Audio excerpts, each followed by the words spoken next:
Es momento de escuchar la opinión de los salvadoreños y encontrar un equilibrio entre la inmediatez y la profundidad.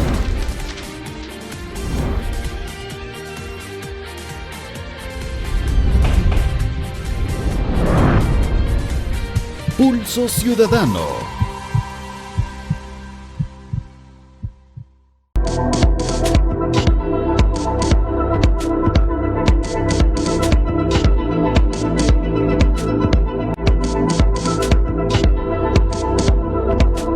En los últimos días, en El Salvador se registra un incremento de personas con el virus del COVID-19. Hoy por hoy se contabilizan más de 500 casos por día, según las cifras de salud. El último dato de fallecidos es del 26 de junio, cuando 2 adultos mayores perdieron la vida y suma más de 4.000 decesos en estos 2 años de pandemia. Algunos expertos consideran que muchas personas estarían confiando ante la pandemia. Yo diría que más bien ha sido una continuidad. A medida que hemos pasado el tiempo con las diferentes variantes que han afectado a la población, se ha dado el número de casos. Puede decir que muchas personas ahorita no están consultando. ¿Por qué? Porque creen que es un simple catarro. El problema es que cuando uno creemos que es un simple catarro, y con el invierno, que puede ser una influenza, una parainfluenza, un adenovirus, un rinovirus, el problema es que la gente se confía y posiblemente si no hay vacunados, llega a los abuelitos, a los tíos a la casa, les va a transmitir el COVID, no sabiendo que realmente es un COVID, sino que confundiéndose con cualquier estado catarral. La mascarilla quedó a discreción desde el pasado mes de abril, pero algunos continúan usándola por protección propia. Hay responsabilidad personal, porque la gente tiene que cuidarse. Mientras tanto, las jornadas de vacunación continúan a nivel nacional, al igual que los tamizajes de PCR para detectar los casos positivos de la pandemia.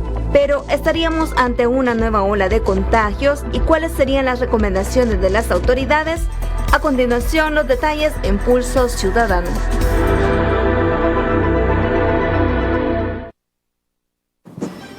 Buenas noches, gracias por estar con nosotros en Pulso Ciudadano.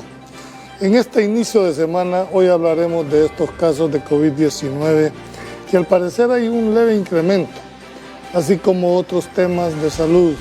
Para esto nos acompaña el ministro Francisco Alaví. Nos enterábamos a través de las redes sociales de que ya se dio el primer caso de viruela de mono en el Perú.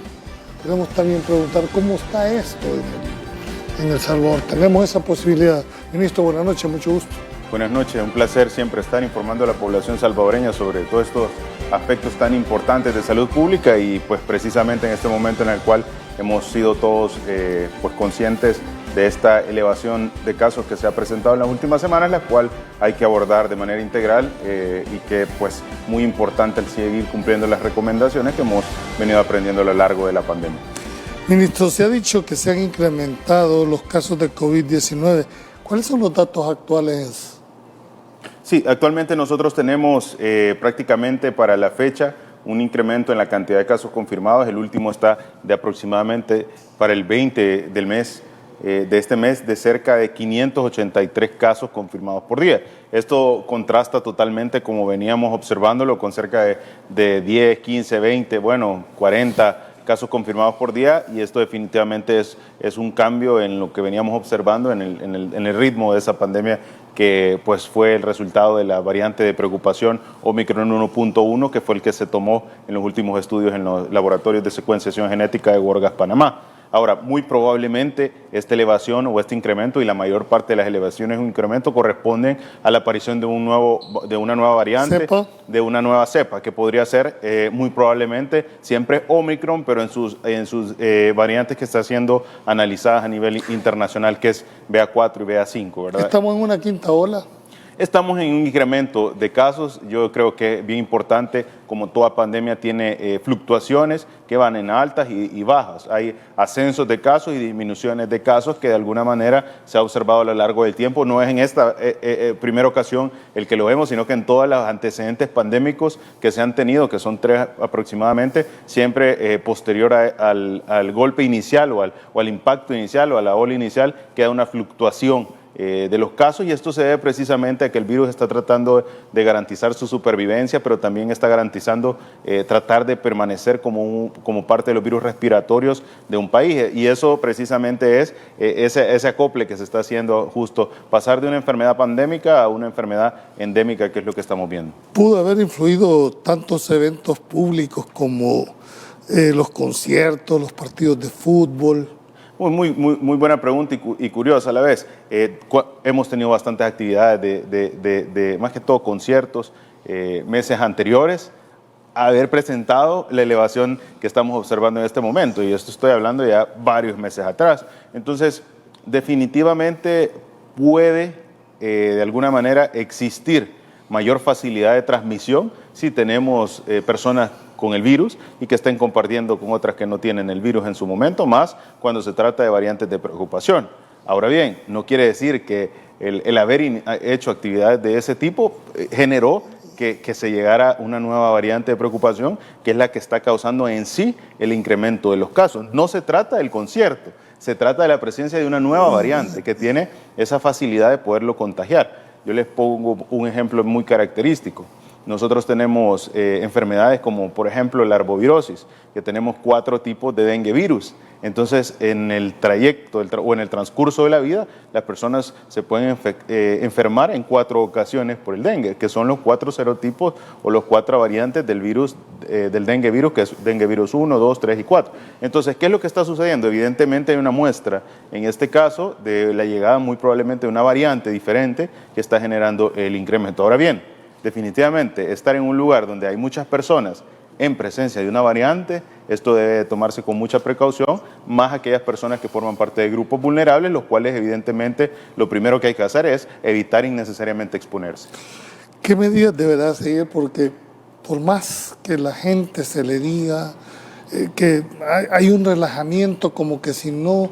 Es cierto que ha habido un descenso, pero eso no debe de llegar sobre todo en aquellos pacientes diabéticos, coronarios, es decir, el uso de la mascarilla. ¿No se está evaluando nuevamente frente a este leve incremento una nueva normativa, nueva regulación? Existen parámetros que establecen o fórmulas que nos establecen cuáles son las medidas que un país puede ir tomando en base a su nivel de riesgo.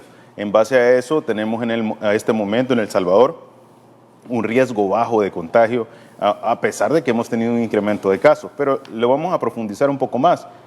El análisis estadístico y clínico de lo que está sucediendo ante una enfermedad como el COVID no se limita solo al tema de la positividad de los casos por COVID-19, que es lo que estamos observando en el incremento de las gráficas confirmadas, sino que tiene que profundizarse a otros 2 puntos importantes: la capacidad de esta enfermedad respiratoria de generar un ingreso, y 2, la capacidad del sistema de salud de dar abasto a esos ingresos.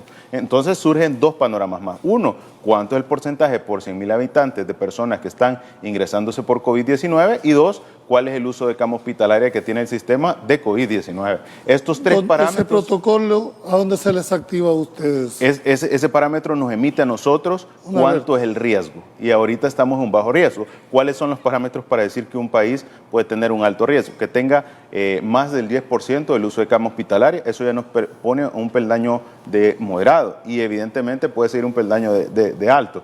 ¿Qué otro parámetro nos da? Que tengamos un ingreso hospitalario por COVID-19, por neumonía, de más del 10%, y que tengamos más de 200 casos por 100.000 habitantes de positividad. ¿Por qué es importante esto? Por un punto, nosotros podemos tener en el día a día muchas enfermedades respiratorias. Si ustedes revisan el corredor endémico, en las semanas epidemiológicas, las enfermedades que más se repiten son las enfermedades respiratorias. En esas podemos tener 100.000, 200.000 enfermedades respiratorias. Pero no requieren un internamiento. Entonces, es importante el comprenderlo, porque ¿qué otros parámetros nos sirven para medir la gravedad? El coronavirus se va a volver una enfermedad que forma parte de cualquier enfermedad respiratoria. Y al igual que la H1N1, que en su momento fue y que actualmente todavía circula H1N1, ya la población no se alarma por H1N1, aunque nosotros en los exámenes de laboratorio identificamos H1N1. Pero para el paciente simplemente es un proceso respiratorio que puede ser una influencia un poco más fuerte. El hecho de haber regresado, dijéramos, de las clases virtuales a las presenciales, tanto en colegios como en universidades. ¿No ha influido, ministro, tampoco en esto? No, yo creo que es muy importante el entender que estamos llegando a las actividades cotidianas del país y que tenemos que ver también un punto importante, y es que no va a pasar toda la vida de los países encerrados. Entonces, mucho tiene que ver en base a lo que nos mide de qué tan seguro estemos, en base a lo que nos diga, bueno, qué tan buena evolución ha tenido el país ante la pandemia, porque no todos tienen la misma evolución.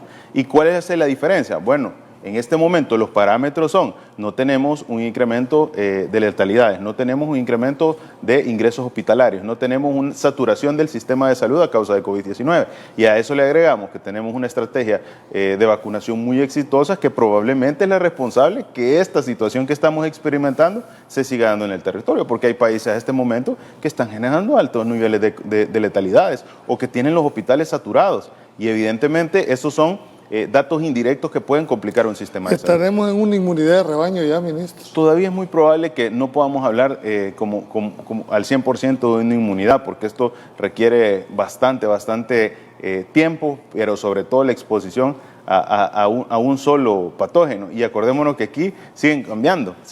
Entonces es bien difícil, y es como el virus de la gripe. Nunca vamos a tener una población inmune a la gripe, porque son tantos virus que siempre vamos a tener, aunque sea un proceso gripal en el año, cada uno de los salvadoreños, muy probablemente. Entonces, ¿qué quiere decir? Nunca se puede hacer una 100% inmunidad, porque esto va a seguir cambiando. Probablemente existan inmunidades a ciertas cepas en particular, porque fueron las primeras, pero no al 100%. ¿Podemos decir que salimos ya de la pandemia y nos quedamos en la siguiente etapa?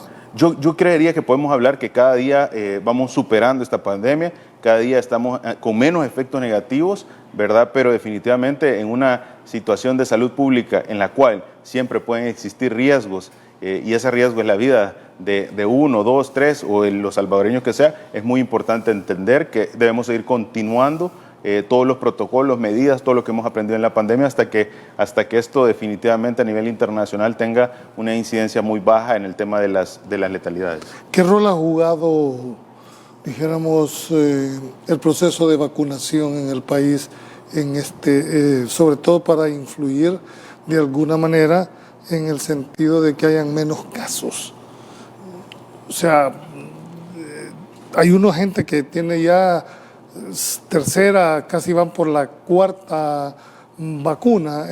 ¿Cuál es el objetivo del ministerio? ¿Llegar a una cuarta vacuna para que podamos sentirnos tranquilos? Sí, son muchos factores los que intervienen en que los salvadoreños hoy estemos mucho más seguros. Definitivamente uno de los puntos clave es el hecho de poder tener un manejo integral que no solo enfoca la vacunación.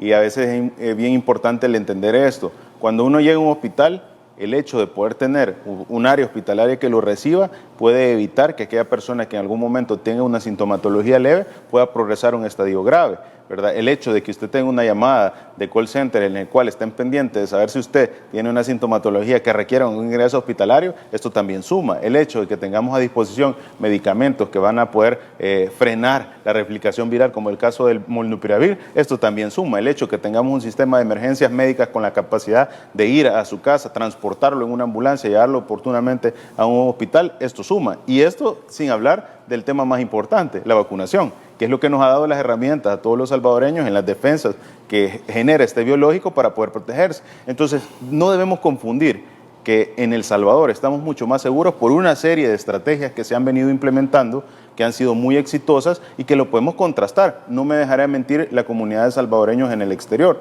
Bueno, Estados Unidos, podemos mencionarlo. No existe ese tratamiento tan apegado como el que se está brindando, en el cual en Estados Unidos, si usted tiene una prueba positiva de COVID-19, lo único que le dicen es, váyase a su casa, resguarde y tome acetaminofén. Y ni siquiera el acetaminofén le mandan. En cambio, en El Salvador, usted tiene una prueba positiva, inmediatamente se contactan del sistema de emergencias médicas, si se lo hizo en el sistema público, y le llegan a entregar hasta la puerta de su casa el kit de medicamentos que va acompañado tanto del molnupiravir, que es el antiviral, y también medicamentos que son analgésicos y multivitamínicos, que es un tratamiento coadyuvante para que usted pueda estar mejor. Además de un seguimiento de 14 días de llamadas telefónicas para verificar si usted está bien, si usted tiene alguna sintomatología que quisiera consultar. Entonces, creo que este manejo integral que se ha dado no es lo que tiene todo el mundo y que de alguna manera eso le da tranquilidad a la población, pero sobre todo nos da al personal médico mayor información sobre cómo está el estado del paciente. ¿Qué porcentaje de la población se habrá puesto ya la cuarta vacuna? El porcentaje de la cuarta vacuna es en vacunación es un porcentaje mucho menor que la primera y la segunda, y esto obedece precisamente al tema del apego del tratamiento. Usted sabe que uno de los puntos claves de la vacunación fueron 3 parámetros o 3 pilares que el presidente nos pidió y nos encomendó desde el principio. Primero, que fuera universal, que fuera para todos los salvadoreños, que no tuvieran dificultades al acceso, y eso lo podemos ver, más de 340 puntos de vacunación, se hizo lo necesario para que estuviera en tiempo. ¿Cuántas vidas se salvaron solo de la aplicación de la vacuna? Hay estudios ya que están publicados en revistas científicas de peso donde dice, bueno, estos países que aplicaron la vacunación han salvado miles de vidas solo con la estrategia de implementación en tiempo oportuno de la vacunación, que no es el caso de la mayoría de países. Ahora, en el 2022, la mayoría del mundo habla de la vacuna, la mayoría del mundo ya ha puesto vacunas, pero estamos en el 2022. ¿Cuántos fueron los países que lograron colocar las vacunas en el momento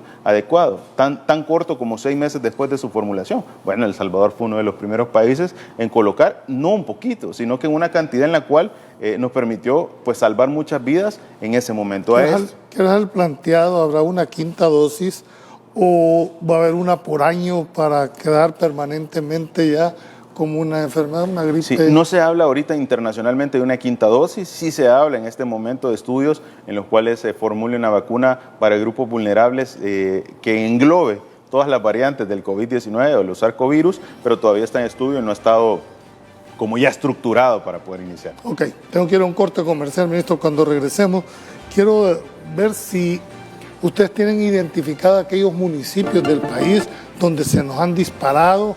¿Es el área metropolitana o en realidad aquellos municipios más olvidados? No nos cambie, ya volvemos.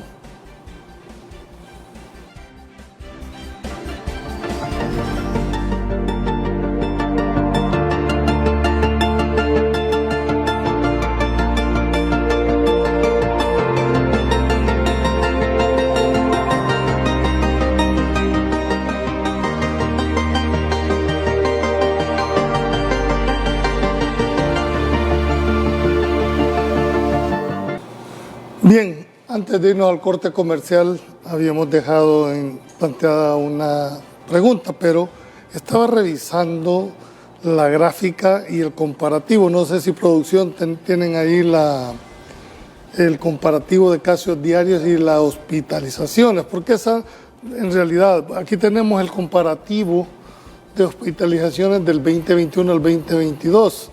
¿Cómo interpretar esta gráfica, ministro? Esta gráfica es muy buena porque nos muestra, bueno, cuántos pacientes ingresaron por COVID-19 a la red hospitalaria en el 2021, que es la raya o la gráfica azul, y cuántos están ingresando en este momento en el 2022. Evidentemente hay una diferencia bastante marcada entre el año 2021 y el año 2022 en los mismos periodos. Solo estamos hablando de estos últimos 2 meses. Estamos hablando de 315 contra 64. Correcto, contra 64. Entonces, si bien es cierto, ha habido un incremento, este es un incremento que es totalmente diferente a lo que se venía observando. Pero yo creo que la siguiente gráfica también, esto nos llena un poquito más de información, porque estos son los pacientes ingresados en la unidad de cuidados intensivos. Entonces, ustedes pueden observar, había mucho más pacientes con gravedad en el año 2021, que eran con la misma cantidad de casos, un poco más cantidad de casos positivos, que en este año que observamos que son de 7 para esta gráfica que estaba. Y ahora hay una tercera gráfica, y esta gráfica es bien importante y este comparativo es muy interesante. En el primero estamos viendo la cantidad de promedio de casos por día que teníamos en el 2021. De mayo a junio habían 162. 162 casos positivos en promedio diarios. ¿Y qué observábamos? Teníamos de esos 162 en promedio diarios, que teníamos en promedio de hospitalizados 245 casos, que es la segunda barra, eso para el 2021. ¿Qué estamos observando en el 2022? La tercera barra. Estamos observando que actualmente tenemos en promedio por día 159 casos, que es muy similar a lo que se observó en promedio del 2021, ¿verdad? Pero ¿cuál es la diferencia?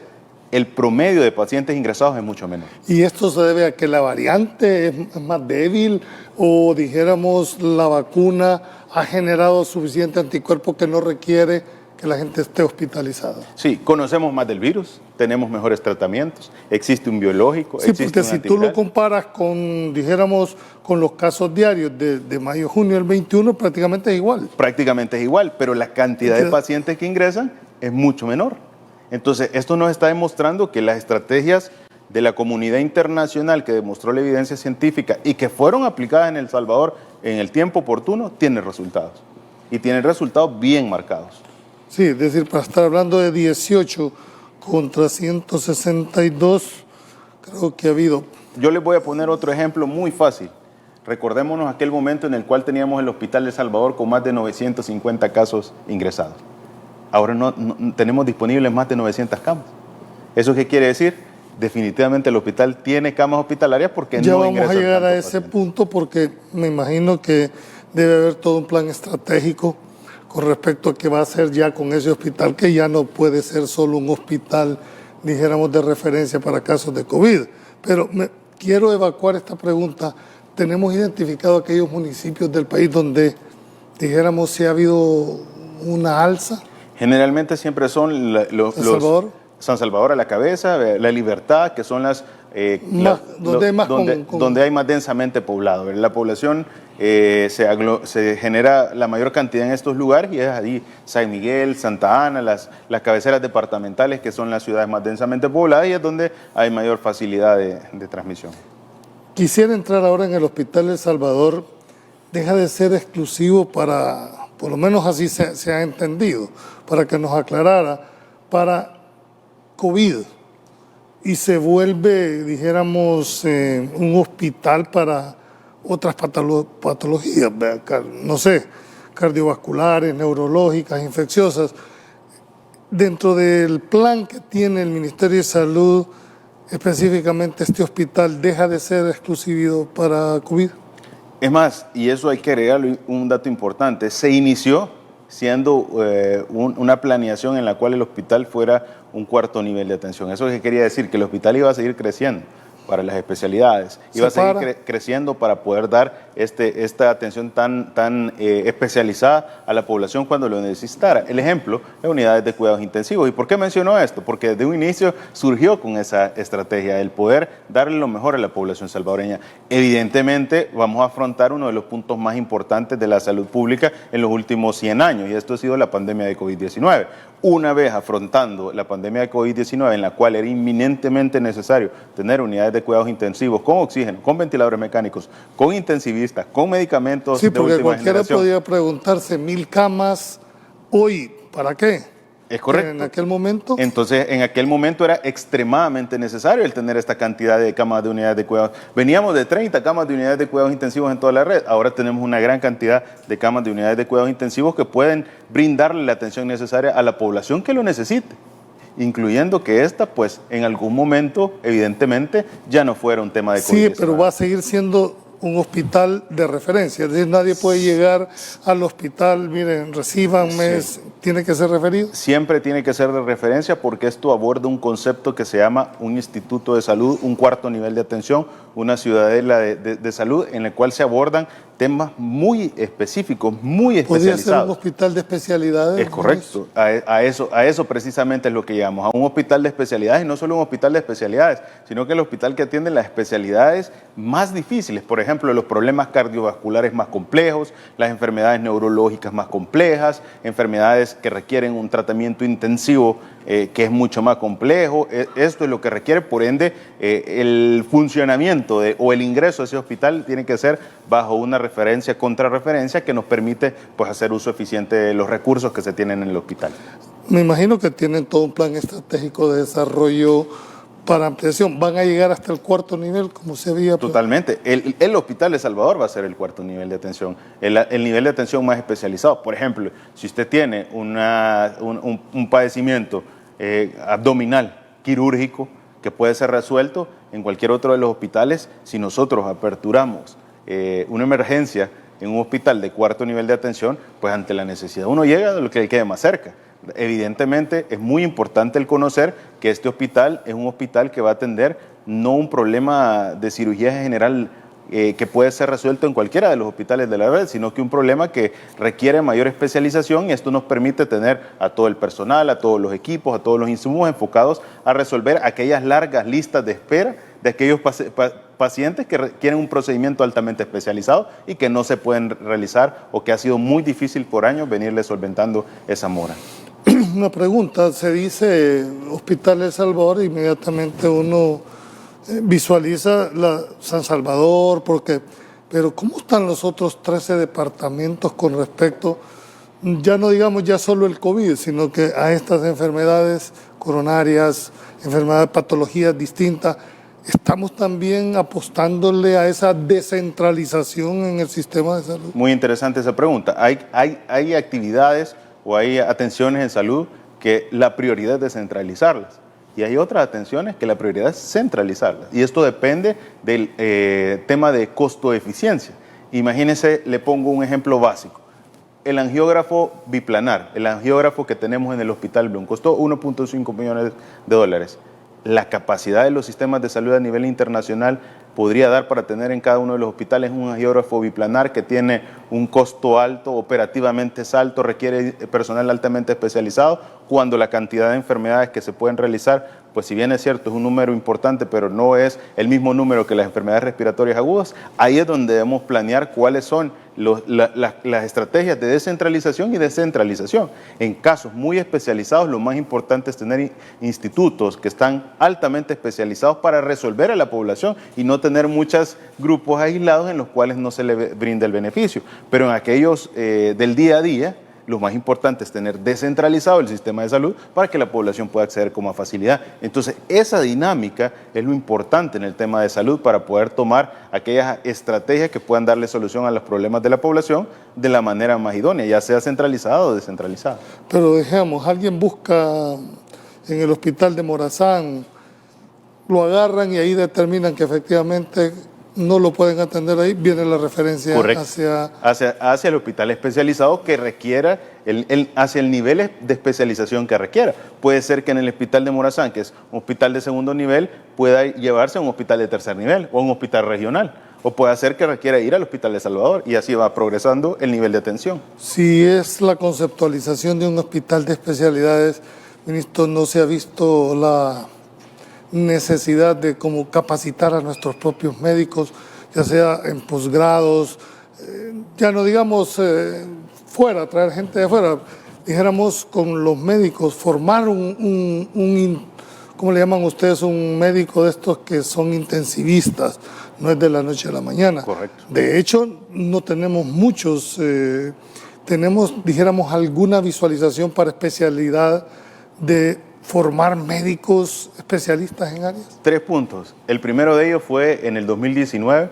pasamos de una inversión de 4 millones para las especialidades médicas a tener 24 millones. Hemos incorporado de 20 especialidades a más de 50 especialidades y se tiene el incremento de, a veces, en ocasiones, de un residente para una área como oftalmología a tener incluso 5 residentes por año de oftalmología en una de las sedes. Hemos pasado de no tener formación en cuidados intensivos, sí, ahora tener la formación en cuidados intensivos en el Hospital El Salvador con más de 10 residentes. El 8 de diciembre del año pasado, el Hospital El Salvador se constituye como un hospital escuela en el cual tiene... A eso le quería preguntar.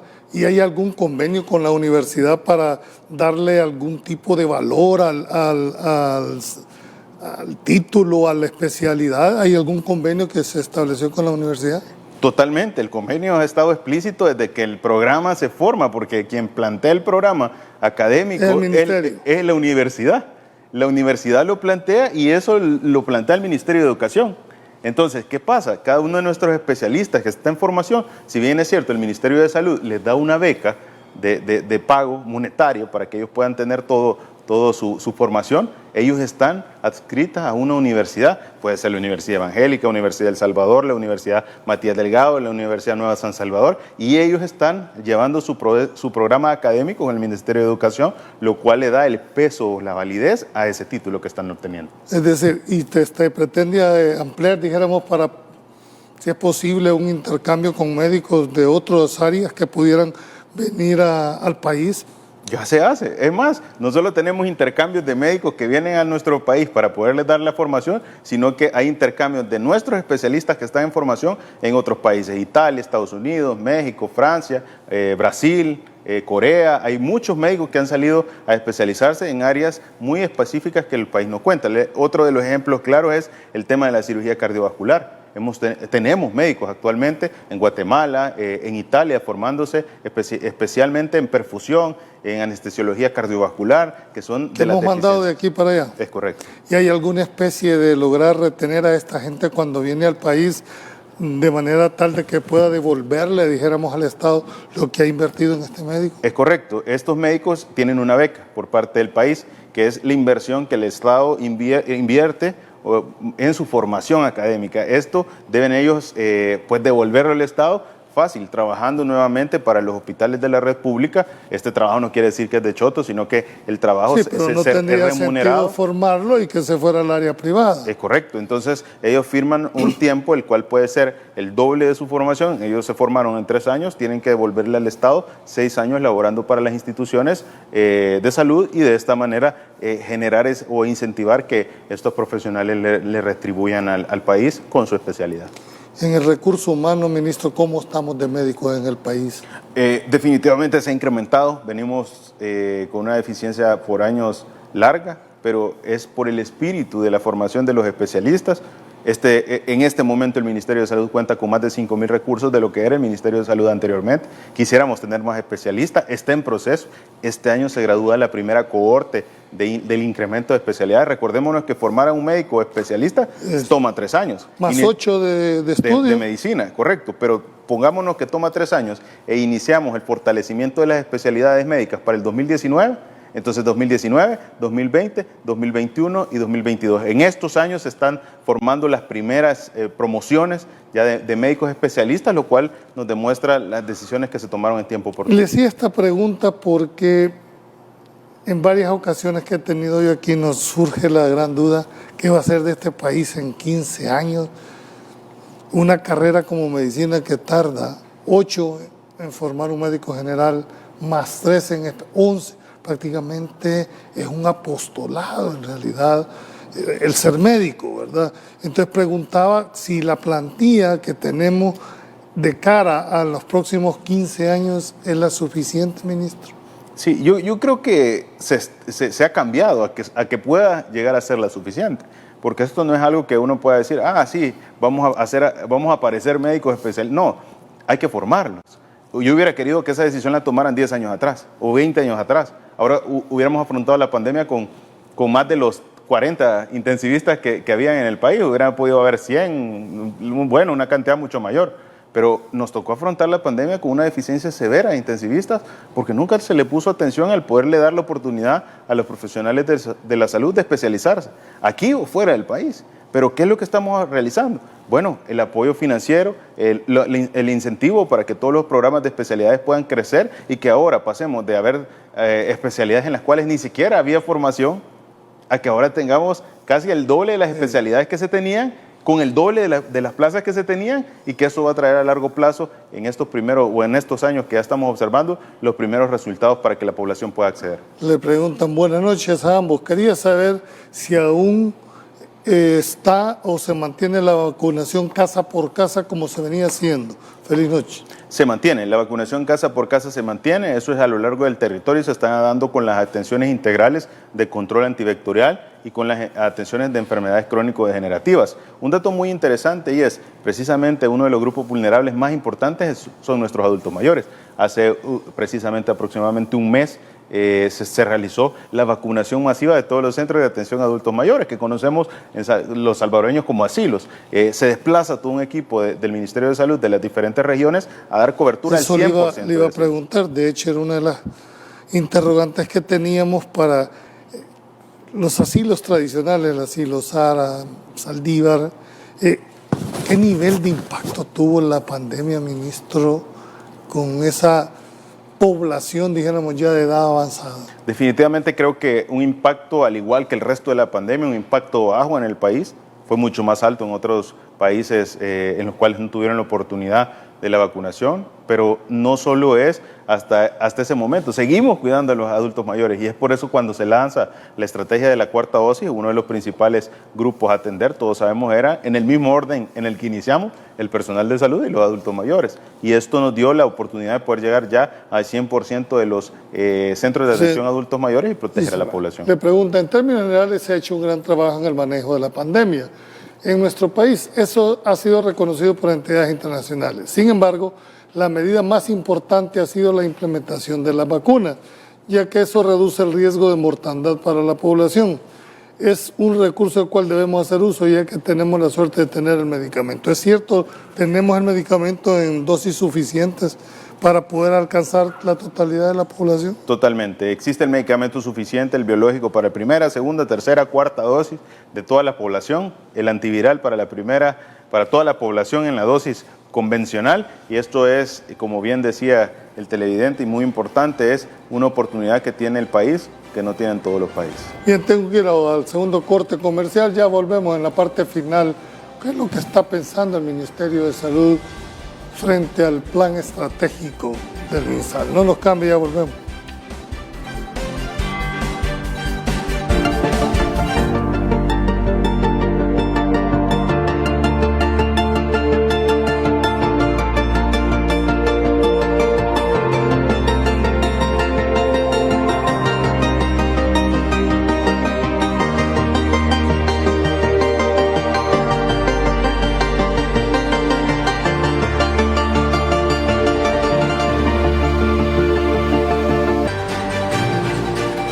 Bien, ministro, en esta última parte me gustaría hacer más o menos una exploración en el tema de recursos y presupuestario. ¿Cómo está el ministerio?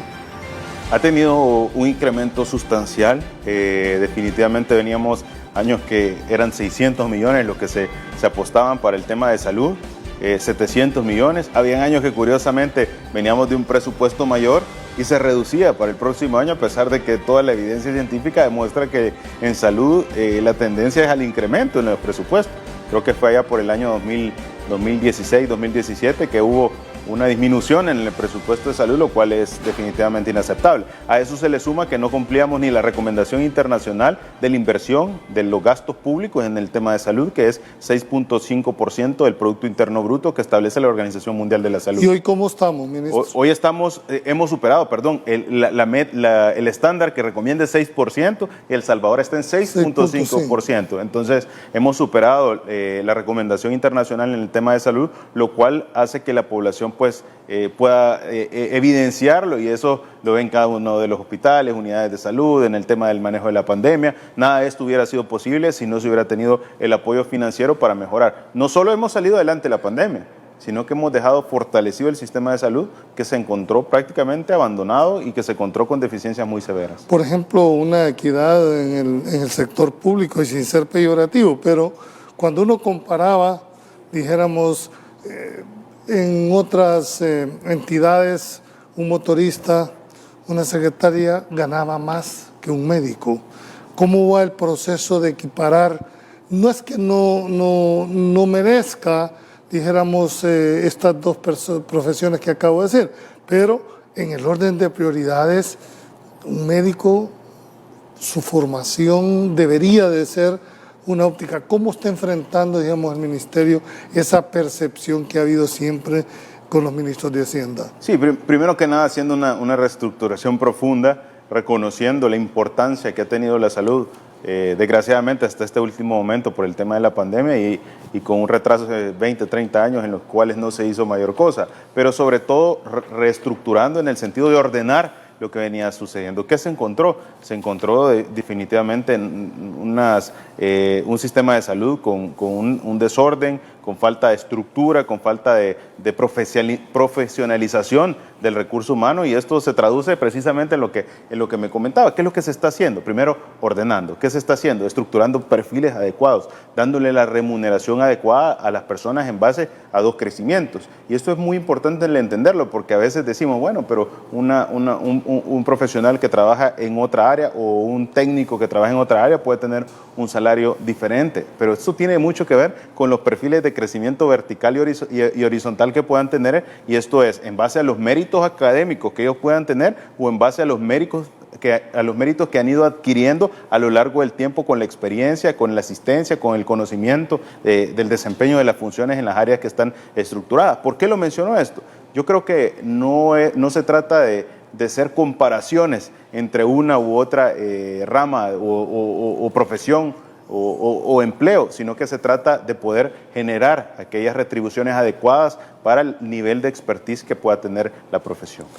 Y cuando hablamos de médicos, no solo me estoy refiriendo, dijéramos, al doctor, al profesional, sino también enfermeras, enfermeros, todo el personal, porque también hay que reconocer, también son apostolados. ¿Qué hace un médico sin una enfermera? Es correcto, es un sacrificio el que se realiza por parte de todos nuestros profesionales de la salud, que no solo es el hecho de cumplir un trabajo, un horario, sino que tiene que realizar funciones que ha prácticamente surgido para su estudio de corazón. Pues yo creo que existe mucho trabajo que tiene que ver, que se realiza más allá de las funciones que se han adquirido. Creo que existe también personal que a veces no está cumpliendo su trabajo de la manera más adecuada, y existe personal que lo realiza el doble o el triple de lo que debería de realizar. Creo que esto es un análisis muy importante, porque siempre hay personas que me dicen, mire, ministro, pero existen ciertos profesionales, pues enfermeras, licenciados, médicos, secretarias de ciertos hospitales que vieran cómo son de enojadas. Y tienen toda la razón, probablemente no estén realizando su trabajo de la mejor manera, pero existe otro personal que sí realmente, y que es la mayoría, que le pone el amor para poder desempeñar su función. Entonces, ¿qué hacemos? Y esto no tiene que ver con la carga laboral, ministro, que pueda tener un médico que ve 40, 50 pacientes al día. Curiosamente, con el tema de la carga laboral hemos disminuido esa sobresaturación de trabajo que se tenía con la incorporación de estos 5,000 recursos. Pongamos un ejemplo. Normalmente un primer nivel de atención con hospitales tiene una carga o un número de empleados de cerca de 20,000 empleados de todo el sistema de salud, entre hospitales y unidades de salud, dejando todos los demás áreas del Ministerio de Salud, porque en total son cerca de 35,000 trabajadores. Pero hablando de esto, la incorporación de 5,000 recursos, estamos hablando que hemos incorporado casi una cuarta parte que ha venido a sumarse. Definitivamente esto disminuye la carga laboral. Esto disminuye la carga laboral y nos permite poder tener una mejor atención para la población. No quiere decir que ya se solucionó. No, definitivamente no. Falta mucho que hacer, porque fueron 30 años lo que pasó prácticamente tirado el sistema de salud. Pero sí son importantes los pasos que se han dado y la población lo puede reconocer. De cara a lo que se espera en un sistema de salud, por lo menos medianamente accesibles, sobre todo en la red pública, no me estoy refiriendo a la red del Seguro Social. ¿Cómo está, dijéramos, la evaluación que hace el Ministerio con respecto a la calidad del servicio? Yo considero que cada día va mejorando mucho más. Creo que también es una pregunta difícil de responder en el marco de una situación sanitaria como ha sido la pandemia de COVID-19, cuando todo el enfoque, todos los parámetros, toda la epidemiología, toda la estadística se ha visto afectada y que está escrito por OPS, OMS, diferentes especialistas. ¿Usted cree, ministro, que si no hubiera habido pandemia hubiéramos seguido, o la pandemia forzó, dijéramos, a tomar decisiones audaces o a salirnos del by the book?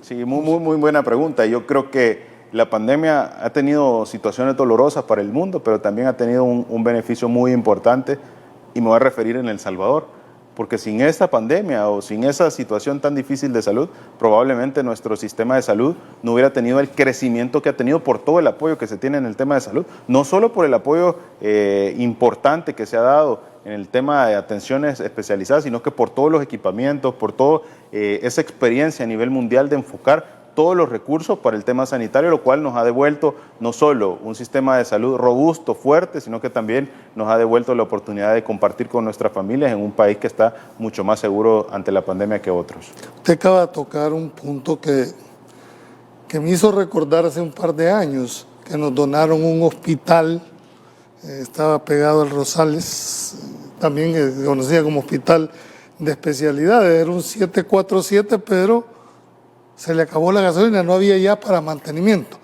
La pregunta va orientada, tenemos, dijéramos, ya en la estructuración del presupuesto del Ministerio de Salud, previsto el mantenimiento para esa cantidad de equipo que se requiere darle el mantenimiento necesario? Totalmente, yo creo que eso es un dato importante, y no solo diría yo mantenimiento ni equipo, yo diría recursos humanos, yo diría protocolos sostenerlo en el tiempo. Protocolos de tratamiento, yo diría un montón de actividades que van de la mano, no solo en el tema financiero. Yo le voy a decir algo, ¿cuántos recursos se desperdician por situaciones inadecuadas que el Ministerio de Salud ha venido realizando? La inversión que se realiza solo en el tema de no tener un sistema de salud digitalizado es millonaria. Si nosotros utilizáramos estrategias como las que se están implementando, como el Sistema Integrado de Salud, que es la digitalización del sistema de salud, nos ahorramos una cantidad de dinero que en salud, ahorrarse dinero no significa que le van a quedar 100 millones en el presupuesto, no. Lo que significa ahorrarse en salud es que usted va a atender al doble de la población que estaba atendiendo. Entonces, tomando estrategias importantes, aplicando tecnología. ¿Y eso de digitalización qué es? Nos permite redistribuir. Digitalización es sencillo. ¿Cuántos hemos ido a los hospitales y nos mandan al archivo? Y lo primero que usted ve cuando llega al archivo una persona y 7,000 expedientes. Y tiene que ir a buscarla del suyo. Y de ahí se lo lleva al doctor. Y hasta que el doctor tiene el expediente, entonces comienza a escribir. Y de repente el expediente, entre que regresa nuevamente, hasta en ocasiones cuesta hasta 1, 2, 3 semanas en regresar. Entonces, no ha habido atenciones en las cuales la población pueda tener el implemento de software, de hardware, que nos permitan facilitar la vida en el tema sanitario y que le permita a un paciente poder agendar su cita en un medio o dispositivo electrónico, que reciba los exámenes del laboratorio de sus resultados en el teléfono. Cuando usted va a un hospital, el médico le dice, mire, le voy a dejar unos laboratorios. Primero tiene que ir un día diferente del que llegó, solo a sacar la cita. Segundo, le dicen, vaya, véngase el otro lunes. Le toman el examen y le dicen, espérese 2 semanas y de ahí venga a traer resultados. Tercera vez que llegue usted al hospital. Después de que llegó tercera vez, todavía le dan una cuarta vez porque tiene que ir a la cita para enseñarle los exámenes. 4 veces por un resultado. ¿Y cuando lo a ideal qué le apuestan sería, ustedes? Le apostamos totalmente a la transformación digital, a que ya no exista papel y lápiz en las unidades de salud y en los hospitales. Y déjeme decirle un dato importante. Del 2021 para el 2022 hemos pasado de un 30% de conectividad a más del 70% de conectividad en el primer nivel de atención. ¿Eso qué quiere decir? ¿Cómo vamos a tener un expediente digital si no tenemos ni siquiera acceso al Internet? Entonces, ¿qué ha sido? El trabajo viene de una estructurada de manera grande. Primero hay que llevar la fibra óptica a la unidad de salud. Eso le iba a preguntar, ¿cómo está la conectividad del país a nivel nacional? Avanzamos en el tema sanitario, en las unidades de salud. Todos sabemos que hay una distribución de más de 500 unidades de salud en todo el territorio, de tener menos del 30% de acceso a Internet a más del 70% de conectividad a este momento. 90% de conectividad en hospitales, en los 28 hospitales, y esto sigue creciendo. Sí, porque si no hay conectividad, aunque tenga la buena intención de querer unificar todo esto, no se puede hacer. Estamos hablando de un 90% a nivel nacional. En hospitales y 70% de conectividad en las unidades de salud. Estamos apostándole a que este año logremos tener casi en el 100% de unidades de salud, el sistema integrado de salud, y la población lo puede ver. Cuando termine su gestión, ¿cree que estamos hablando ya de un 100% de... 100% de digitalización del sistema de salud, que eso va a ser una eficiencia y un ahorro que se traduce en más atenciones, que nos va a poder permitir darle soporte a todas las nuevas áreas y atenciones en salud que se están realizando. Esta ha sido la indicación que nos ha transmitido el presidente, hacer lo necesario, lo humanamente posible, por darle a los salvadoreños un sistema de salud de calidad. Ahí le preguntan, ministro, buenas noches, disculpe si me salgo algo del tema, siempre he tenido el pensamiento de que debería haber cobertura de hospital de niños y niñas a nivel de Oriente y Occidente. Muchas gracias y felicidades al trabajo del ministro. Sí, yo creo que eso es un dato muy importante, y una de las apuestas es el fortalecimiento de las áreas de los hospitales de las regiones, los regionales. O el hospital, nos referimos al Hospital San Juan de Dios. El San Juan de Dios de Santa Ana, el San Juan de Dios de San Miguel. Si bien es cierto, en San Salvador tenemos una torre especializada para atenciones de pediatría, que es el Hospital Blum, y todos conocemos, la apuesta no es, o no debería de creerse que la apuesta para solucionar o para acercar los servicios deba ser un Hospital Blum en cada una de las regiones, sino que debe ser el fortalecimiento de las condiciones necesarias de los hospitales San Juanes de Dios, pero en una capacidad que le pueda dar la solución a la población de cada una de las regiones, y se está trabajando en eso. Uno de los lugares más importantes que se está abordando ahorita es tanto el Hospital San Juan de Dios de San Miguel, que tiene una infraestructura que no me va a dejar mentir la población de Oriente que puede ir a visitarlo, está totalmente diferente, no se parece al Hospital San Juan de Dios de hace 3 años. Es un hospital totalmente diferente. El Hospital San Juan de Dios de Santa Ana. ¿Puede aspirar la ciudadanía en algún momento a decir un hospital público es igual que un hospital privado? Yo creo que ya lo tenemos. Yo creo que ya tenemos ese avance sobre ciertas partes del sistema de salud. No diría yo el 100% del sistema de salud, pero hay partes en el sistema de salud que lo tienen. Y le voy a poner el ejemplo del tomógrafo, del angiógrafo. Un procedimiento en el cual un niño tiene una persistencia del conducto arterioso. Para solucionarlo había que abrirle el pecho, hacerle un punto, abrir su corazón, hacerle un punto y cerrarlo. Y eso solo en lo privado podían hacerlo de manera angiográfica. Hoy con ese angiógrafo, que es el único que hay en Centroamérica, ni siquiera Costa Rica ni Panamá tiene un angiógrafo de ese nivel, con 30 minutos, uno de los médicos intervencionistas que está en el Bloom, más reconocidos, que es el doctor Velado, puede resolver problemas que en tan solo 30 minutos y darle el alta al día siguiente al paciente. Más de 300 cirugías al año que tenían un costo de $7,000 a $10,000 en lo privado, van a ser resueltas de manera gratuita en el hospital. Bien, ministro, no me resta más que darle las gracias a usted, amigo televidente. Como siempre decimos en este programa, será usted el que saque sus propias conclusiones en el tema de salud. Cada uno tendrá su propia óptica. Nos vemos mañana. Estará el magistrado del Tribunal Supremo Electoral, Noé Orellana, con quien abordaremos varios temas que está pasando en el país en el tema electoral. Es el Tribunal Supremo de este país en materia electoral. Mañana. Pasen buena noche, que Dios los bendiga.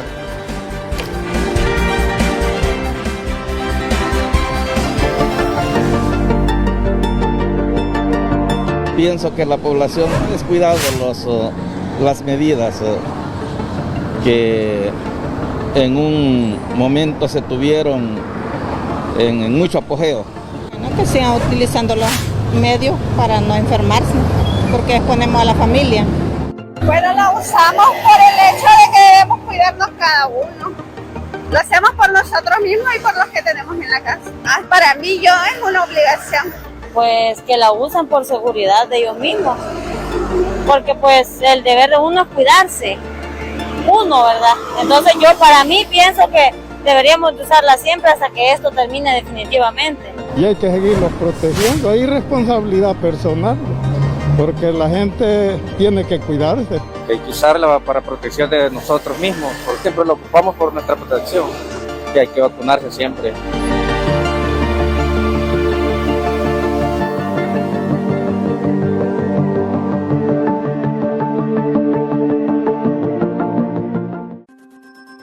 Es momento de escuchar la opinión de los salvadoreños y encontrar un equilibrio entre la inmediatez y la profundidad.